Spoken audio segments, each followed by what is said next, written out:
Hey everybody, it's Tom from Vehicle Visionary. I hope you're having a great day. This is a tutorial on the 2025 or 2026 GMC Yukon and has to do with the head-up display. If you haven't looked at the Yukon since the 2024 model year, you may be wondering, how do I adjust the head-up display? The controls that used to be right down here are no longer there.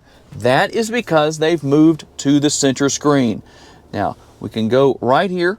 This is what we need to select, and that will bring up these options, controls and safety. We can go to HUD or head-up display right there.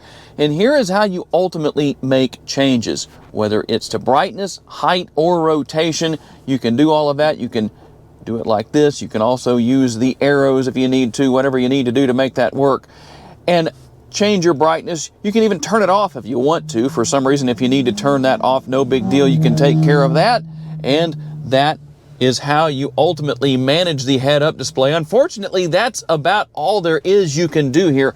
There's not anything here, as you can see, that allows for adjusting what is actually projected onto the windshield in this particular case, other than the miles per hour. So hopefully that helps. If you have a tutorial you would like to see me make on any GMC or any vehicle for that matter, tell me down in the comment section and I'll make that happen for you. Thanks for taking the time to watch. I'll see you next time.